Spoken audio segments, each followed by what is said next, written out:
Lily greets all our dear listeners of the Destiny Tales channel.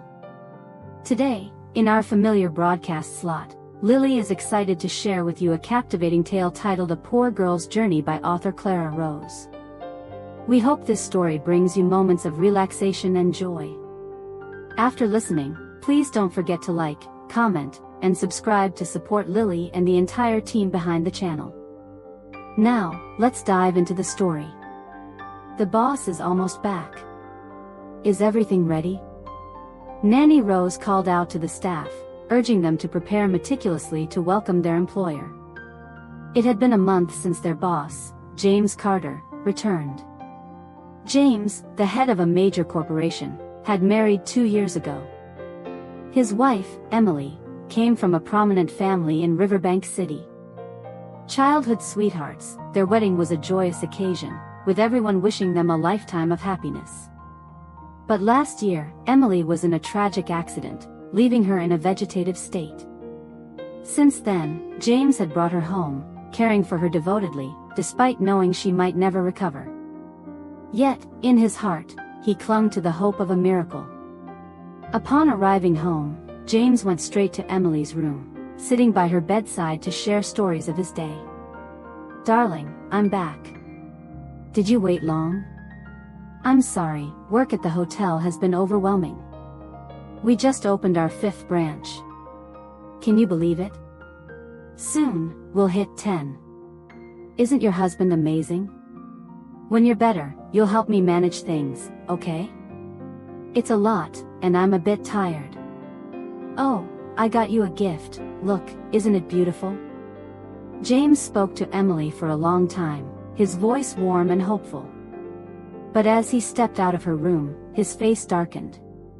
"Nanny Rose, where are you?" he called sharply. "Here, sir," Nanny Rose replied. "I've said this before, fresh flowers in my wife's room every day. And her hair must be brushed, never tangled.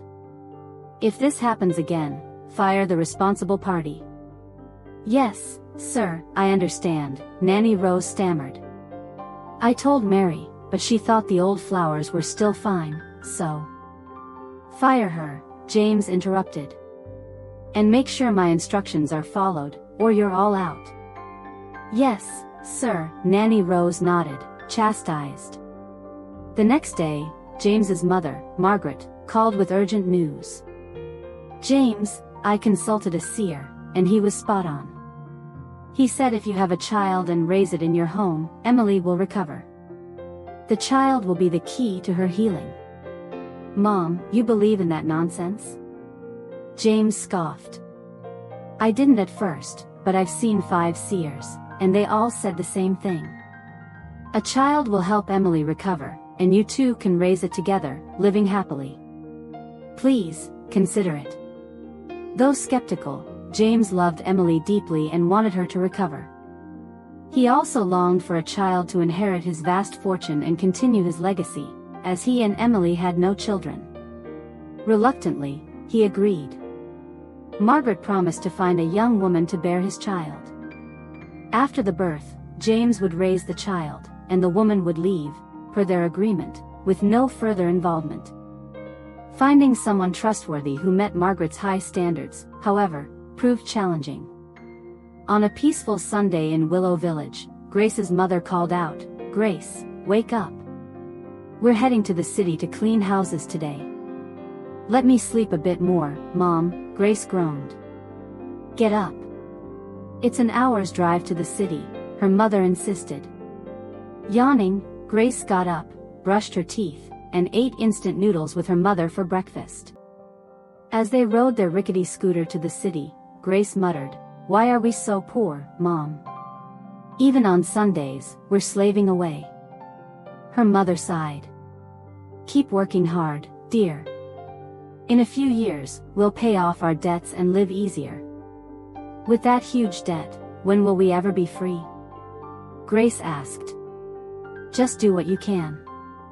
One day at a time," her mother replied.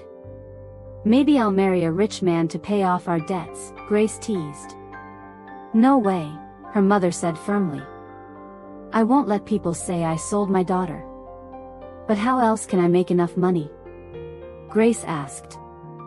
Wealth is fate, dear. You're all I have, and I want you to live joyfully. I'm sorry you're suffering because of me. Are you upset with me? No, Mom. I believe one day we'll clear our debts and live peacefully, Grace said. That's my girl, her mother smiled. Grace, 20, worked as a factory worker at a shoe company in the nearby industrial park. On Sundays, her day off, she and her mother cleaned houses in the city to earn extra money. A day's work earned them $50, exhausting but necessary to chip away at their debts. Their meager earnings, combined with her mother's overtime, barely covered the interest on a loan left by Grace's late father. 5 years ago, he fell ill, stopped working, and turned to gambling, racking up a $100,000 debt. After borrowing more to pay for his treatment, he passed away, leaving Grace and her mother to shoulder the burden. Their dilapidated house leaked during rains, but they couldn't afford repairs. Grace sometimes dreamed of marrying a wealthy man to fix their home and clear their debts, but she knew it was a fantasy. That day, they arrived at a stunning mansion in the heart of Riverbank City. Mom, how are these people so rich? Grace marveled. Ring the bell, dear. Let's work quickly and head home, her mother said. An elderly woman opened the gate. You're here to clean the garden? Yes, ma'am. We were referred by Miss Flora, Grace's mother replied. I remember. Come in, the woman said. Grace was thrilled to work for such a wealthy family for the first time. The mansion already had maids, so Grace and her mother were tasked with planting flowers and weeding the garden. The estate was vast, filled with vibrant blooms, like something out of a movie. As Grace pulled weeds, she wondered, what do these people do to be so rich? Meanwhile, we're the poorest in the village. She glanced at her mother, whose sad eyes and weathered face betrayed years of hardship. Grace sighed, wishing she could earn enough to pay off their debts and repair their home. At noon, they took a break to eat. Grace's mother opened their lunchbox and said gently, wash your hands, dear, and rest while we eat. They sat in the garden, eating their simple meal. The elderly woman approached. Come eat in the kitchen. It's better for your backs. Thank you, ma'am, Grace's mother said. Will you need us next Sunday? Yes. The master is particular, so be careful not to damage his flowers. We'll be cautious, Grace's mother assured her. After lunch, Grace's mother napped in the kitchen while Grace wandered the garden, chasing butterflies and admiring the flowers. The breeze tousled her hair, her eyes sparkling with innocence. From an upstairs window, James watched, intrigued. Nanny Rose had mentioned new gardeners, and he wondered if they were competent or would ruin his prized flowers. Frowning, he noticed Grace chasing butterflies, her hair adorned with a flower. How naive, he chuckled, surprising Nanny Rose. What's so funny, sir? She asked. Nothing. I'm thirsty, get me some orange juice, James said, scratching his head. As Nanny Rose left, James's gaze returned to Grace, now squatting and digging furiously. Curious about what she was doing in his garden, he decided to investigate. Grace, meanwhile, was muttering, if I catch you, you're done. Where are you hiding? She was hunting a mouse she believed was nibbling the flowers. A voice startled her. What are you doing? Grace jumped, snapping, you scared me. I'm digging for a mouse. It'll ruin the master's flowers. A mouse? James asked, amused. Yes.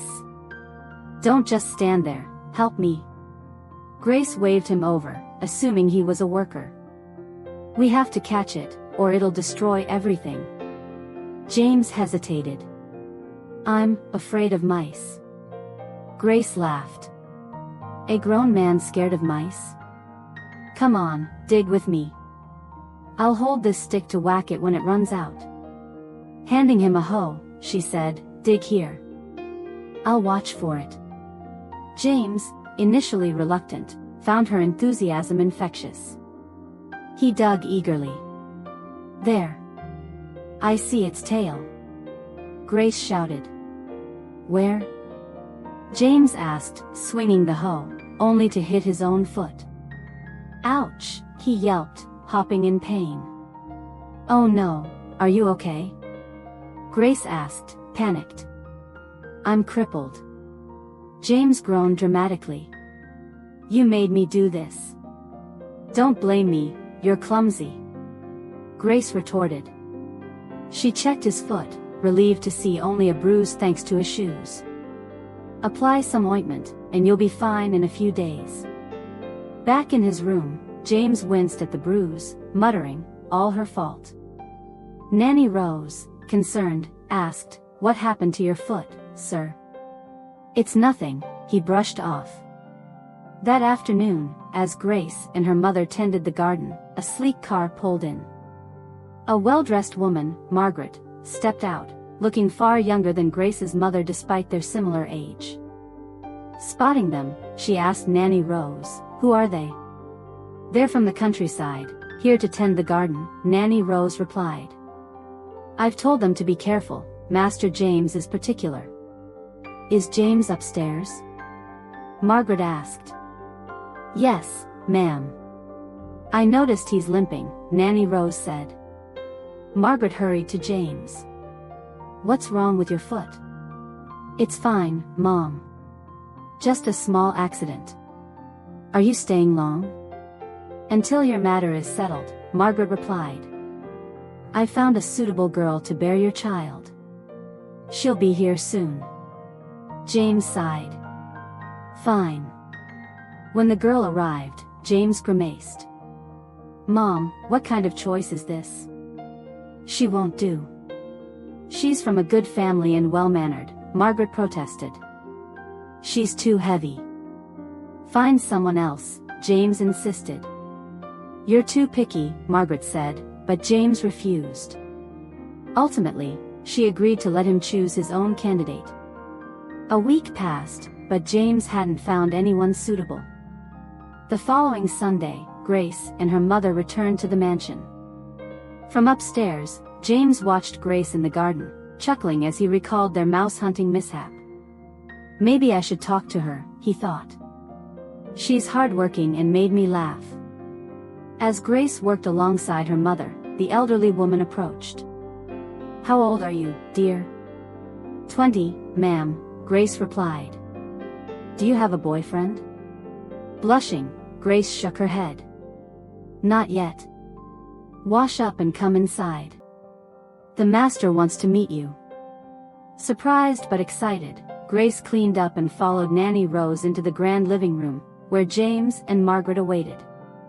Margaret got straight to the point. "You're 20 and single, correct?" "Yes, ma'am," Grace confirmed, puzzled. "We've checked with Miss Flora about you, but I wanted to confirm. Our family needs someone to bear a child for us. Would you consider it?" "Bear a child?" Grace echoed, stunned. "Yes.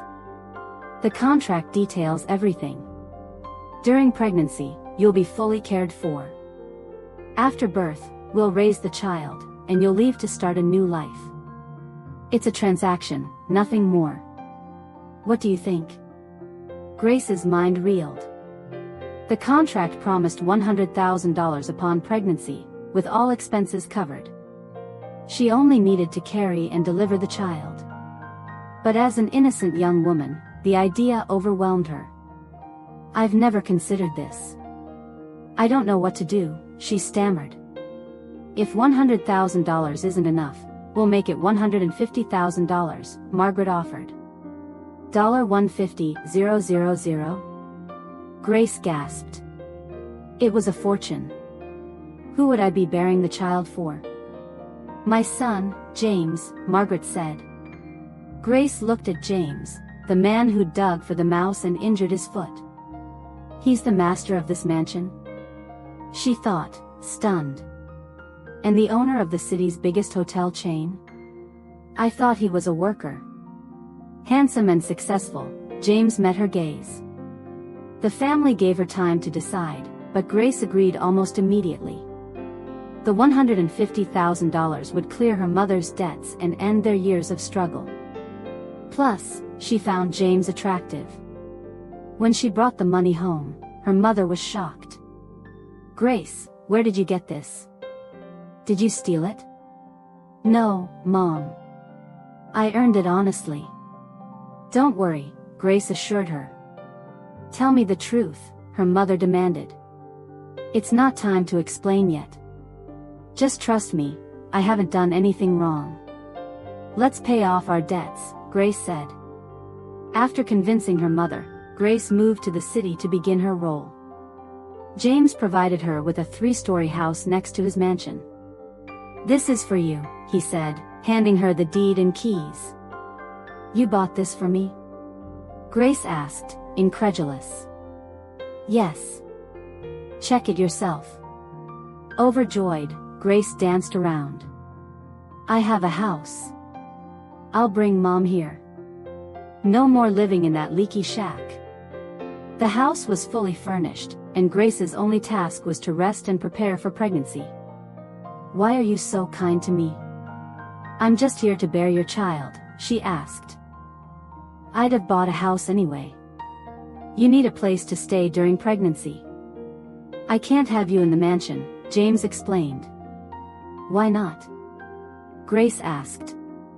"My wife is there." "I'd feel guilty," James said. "You're married?" Grace gasped. You thought I wasn't?" "My wife's been in a vegetative state for a year. If she could bear children, I wouldn't need you," James said, his voice heavy. "I'm sorry. I didn't know," Grace said softly. "It's fine. Rest here. Call me when you're ready," James said. Grace nodded, understanding his intentions. Back at the mansion, James sat by Emily's bedside, gazing at her. "I'll be with another woman soon, darling. Please don't be angry. It's just for us to have a child. Wake up and help me raise them, okay?" He stayed there, lost in thought, until late. A week later, Grace was mentally prepared. James would stay with her for 3 nights, ensuring conception. Nervous, she felt like a bride on her wedding night. When James arrived, fresh from a shower and wrapped in a towel, he said, "Go shower." Trembling, Grace lingered in the bathroom until James called her. Her legs shook as she emerged. "Why are you so nervous?" James asked, approaching her. "I'm just tense," Grace admitted. "Relax," he said, lifting her onto the bed. Grace squeezed her eyes shut, chanting internally, "You've got the money and the house. You can do this." James chuckled at her tension. "It's your first time, isn't it?" "Yes," Grace whispered. James was gentle, but the first night was painful for Grace. The second night passed quickly, and on the third, James arrived early, taking her to a fancy restaurant. He gifted her a necklace. "For you." "You're giving me a gift?" "I'm already profiting too much," Grace said, laughing. "Thank you for helping me," James said. "And thank you. This money paid off my debts and got me a house," Grace replied. They dined and talked, laughing like old friends. Grace caught herself feeling like James's wife, stealing glances at him. "This is our last night together," she thought sadly. Tomorrow, he'll return to his wife. That night, their intimacy was passionate, like lovers. Afterward, James washed his face in the bathroom, staring at his reflection. "What's wrong with you, James? Why do you feel something for her?" Shaking off the thought, he dressed and prepared to leave. "It's past 2 a.m. Stay and sleep here," Grace urged. "You sleep. I'm going out for a smoke," James said. Outside, he exhaled heavily. "Don't think nonsense. Your wife's waiting at the mansion." A loyal man, James had never betrayed Emily, despite her condition. His fleeting feelings for Grace made him guilt-ridden. After a long smoke, he returned to the room. Grace, half asleep, pulled him close. "Lie with me. After tomorrow, I won't see you again." James let her hold him, both reluctant to part. Weeks later, Grace confirmed her pregnancy. James hired a maid to care for her, but Grace insisted on bringing her mother to live with her. James agreed, and her mother became her primary caregiver. Twice a month, James drove Grace to prenatal checkups, and his chef prepared nutritious meals for her. He gifted her milk, fruits, and monthly outings, during which he always gave her a small present. Over time, Grace grew fond of him, feeling a bond through the child she carried. But she buried her feelings, knowing her role as a surrogate and James's devotion to Emily. When the day of delivery arrived, Margaret was waiting. As soon as the baby was born, she took the child away. Grace glimpsed her daughter only once before being separated. A week later, she was discharged and visited the mansion to see her child, but Nanny Rose barred her entry, citing James's orders. Desperate, Grace called James. "Please, let me see her just once. You know our agreement." "You can't see her. She'll have a good life," James said firmly. "Please, just one time," Grace begged. "It's better for you not to. You'd only want to see her more." "Start a new life, Grace," James said, unmoved. Heartbroken, Grace returned home. She understood James's reasoning. Her maternal bond would make separation unbearable. For a month, she lay in bed, yearning for her daughter. Despite not raising her, Grace had carried her for 9 months. She visited the mansion repeatedly but was always turned away. Overwhelmed, she decided to move to Japan to work with her aunt, hoping to forget her pain. In Japan, life improved. Grace met David, a Vietnamese man working there. Kind and loving, he brought joy to her life. They planned to marry upon returning to Vietnam. With David's support, Grace began to move past her longing for her daughter and James.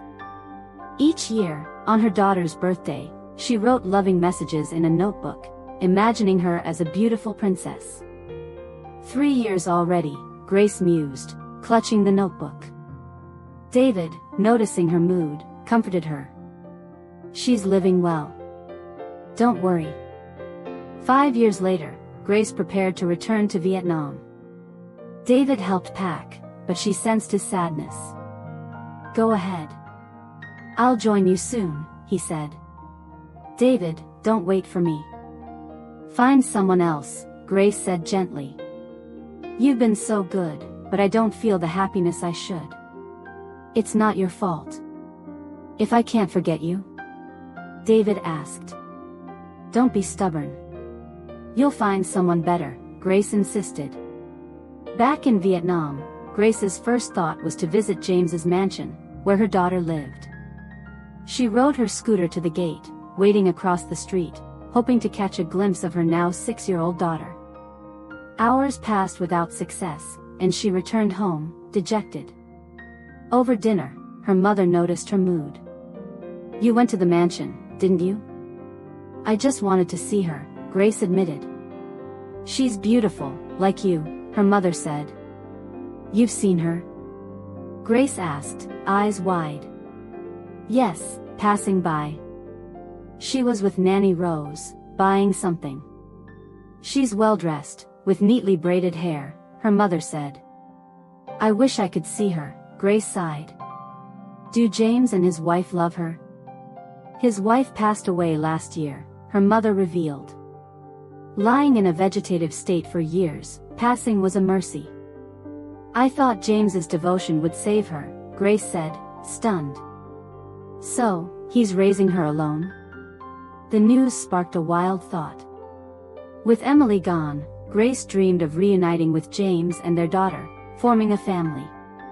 Over the next few days, she lingered near the mansion, too afraid to enter, fearing Nanny Rose's rejection. One evening, she saw a shiny car pull in, a 6-year-old girl inside. Her heart raced. It was her daughter. But the gates closed, blocking her view. A street vendor noticed her fixation. "What's wrong, dear? Staring at that mansion?" "I'm just admiring their wealth," Grace said. "The owner's the chairman of a huge hotel chain," the vendor said. "My sister worked there. He's brilliant but spoils his daughter terribly. She's a handful." "Really?" Grace asked. "Yes. My sister was her nanny for 2 months but quit. The girl's 6 but curses and disrespects everyone. Nannies keep leaving because of her." Grace sighed. "Maybe she lacks a mother's guidance, and her father's too busy." "Exactly. He indulges her too much," the vendor agreed. "He's still looking for a nanny, but no one lasts." "He's hiring?" Grace asked, eyes lighting up. "Yes. Here's his number. My sister got it from Nanny Rose. But I warn you, it's tough," the vendor said, handing her a slip of paper. "I want to try," Grace said, clutching the number. That night, she called James. "Hello, James. It's Grace, from years ago." "Grace?" James sounded shocked. "Why are you calling?" "I want to meet." "Should I come to the hotel or the mansion?" "What's this about?" "If it's about our daughter, I'll arrange something later," James said. "It's not that. I have something to discuss," Grace insisted. "I'm busy and have nothing to say," James said coldly, hanging up. Frustrated, Grace dressed and went to his hotel. The receptionist denied her entry, and James ignored her calls. Determined, she waited outside for 4 hours until James appeared. "James," she called, running to him. He ignored her, starting his car. Desperate, Grace stood in front of it. James braked sharply. "Are you crazy?" "Yes, I am." "Get out!" Grace shouted. James stepped out, frowning. "What do you want?" "Let's talk at a cafe," Grace said. At the cafe, James was blunt. "Our deal was a contract. Don't cross the line." "What line?" "I want to be near you and our daughter." "Is that wrong?" Grace asked. "You want us to be a couple?" "I don't feel that way," James said. Grace smiled wryly. "I thought that when I returned, but your arrogance changed my mind. I know I can't claim her, but I want to be her nanny to guide her. You spoil her, and she's becoming unruly." "No.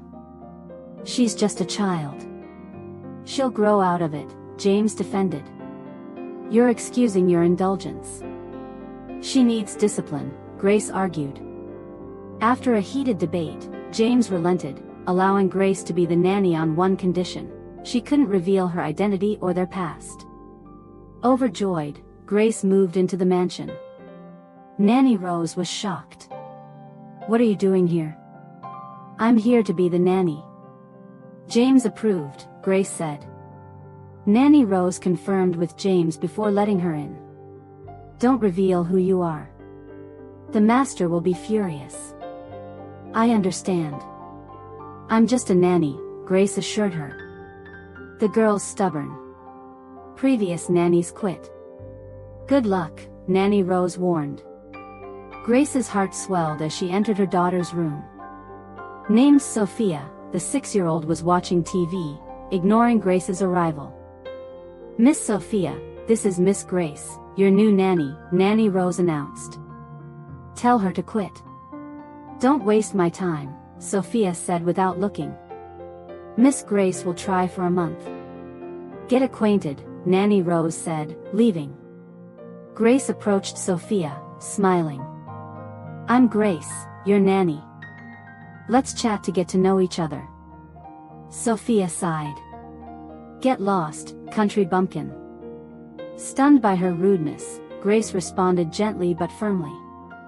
"A beautiful girl like you, born into wealth, should act with grace. Rude words diminish your elegance, Sophia. Who cares? You're beneath me. Don't act superior, Sophia snapped. Is that how you speak to elders? Grace asked. Yes. I do what I want. No one stops me. Leave, or I'll fire you, Sophia retorted. I've spoken to your father. I'm staying for a month, Grace said. Sophia grabbed a stack of cash and threw it at Grace. Here's your pay. Now go. Shocked by the 6-year-old's arrogance, Grace realized James's indulgence had spoiled her.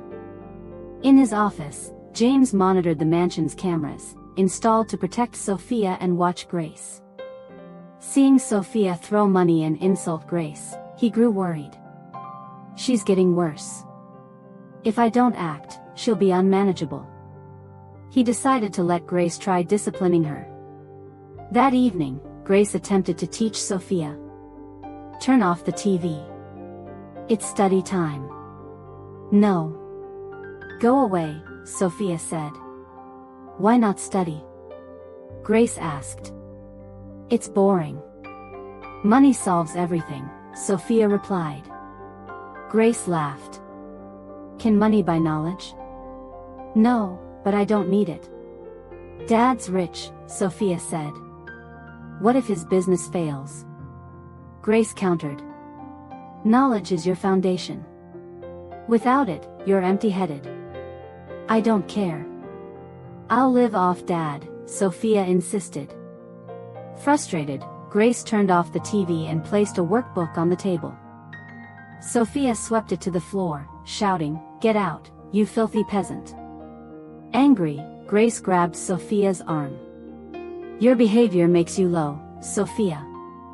Manners matter more than wealth. When Sophia refused to apologize, Grace locked her in her room until she did. Sophia banged on the door, crying. Hearing her, James stormed in. Grace, why did you lock her up? You scared her. Calm down. She needs discipline. She said she doesn't need to study because money buys everything. She acts like a thug. Grace exclaimed. James softened, realizing his overindulgence. Okay, but don't lock her up again. Trust me. I'll teach her well. I'm her mother, Grace said. James nodded, leaving but secretly checking on them. After hours, Sophia apologized, and Grace let her sleep. Over time, Sophia resisted but showed slight progress. One weekend, they went to the beach. At the hotel, Grace and Sophia shared a room, while James had his own. Sophia wanted to visit an amusement park but refused Grace's company. Just me and Dad. Knowing Sophia didn't accept her, Grace let James take her. Alone, she met a man, Thomas, on the balcony. They chatted and went for a walk, bonding over shared loneliness. When James returned, he saw them and grew jealous, confronting Grace. You're here with my daughter, yet you're out with another man? You're not my husband. I'm just a nanny, forced to hide my identity. Don't lecture me, Grace retorted. I'll tell Sophia everything soon, James promised. I don't need that anymore, Grace said, walking away. The next day, Sophia nearly drowned while James was distracted. Grace saved her, and Sophia called her Mommy Grace, melting Grace's heart. Back at the mansion, Margaret introduced Laura, James's childhood friend, hoping to pair them. Laura and Grace clashed, leading to a physical altercation. Sophia defended Grace, revealing her loyalty. Frustrated, Laura left, and Grace, facing Margaret's disapproval, temporarily returned home. A month later, Grace returned, revealing her identity to Sophia, who embraced her as her mother. James proposed, but Margaret opposed their marriage, citing Grace's lack of status. Despite offering Grace billions to leave, Margaret couldn't sway her. Sophia's clever intervention finally convinced Margaret to accept Grace. After 7 years, Grace and James reunited, building a family with Sophia. Grace's unwavering love for her daughter had overcome all obstacles, earning her a loving husband, a smart daughter, and a formidable mother-in-law. Her happiness was complete. Dear listeners, that concludes today's story.